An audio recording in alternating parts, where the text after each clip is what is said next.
একসাথে বসে গল্প করার জন্য একটা অফিস দরকার, একটা অফিস হয়তো খুলে নিয়েছে কোথাও, এবং আমি আপনাকে গ্যারান্টি করছি আওয়ামী লীগের নামে তার অফিস খুলে নেয়। অথরিটেরিয়ান সরকার যখন দেশ থেকে একদম বিতাড়িত হয়, এবং এটা বহুত দেশে হয়েছে, ইরান থেকে শুরু করে বহুত দেশে হয়েছে, সেই সরকারের যে সর্ট অফ সৈন্য পায়দা তারা যারা থাকে, তারা যখন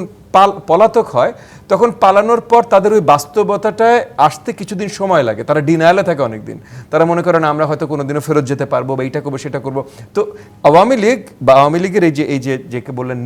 নেতা তো না, মানে আওয়ামী লীগের চোট্টরেরা,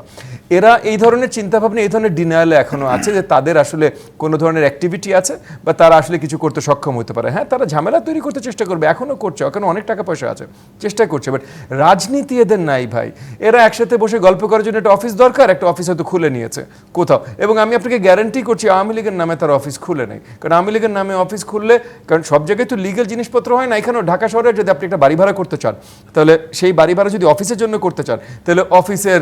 সর্ট অফ আপনার রেজিস্ট্রেশন, মেমোরেন্ডাম অফ আর্টিকেল সব জমা দিতে হয়। আমি ধরেই নিচ্ছি ভাই কলকাতায় এই জিনিস জমা দিতে হয়, আমি ধরেই নিচ্ছি দিল্লিতেও এই জিনিস জমা দিতে হয়, কারণ অরিজিনালি 47-এ যখন দেশটা সব ভাগ হয়েছিল, তখন অরিজিনাল তো ওই ব্রিটিশ কমন ল আমাদেরও ছিল, ওদেরও ছিল। আমরা যদি ওই কন্ট্রাক্টে থাকি, তাহলে এখন ওদেরও আমি ধরে নিচ্ছি ভাই, আমার কোনো অফিস নেই ভারতে, আমি ধরে নিচ্ছি কমন লতে ভারতেও সিমিলার জিনিস লাগবে। সিমিলার জিনিস যদি লাগে, আওয়ামী লীগ একটা পার্টি অফিসিয়াল রেজিস্ট্রেশন তো ইন্ডিয়া পেতে পারে না, তো তারা নিশ্চয়ই অন্য কোনো নামে নিয়ে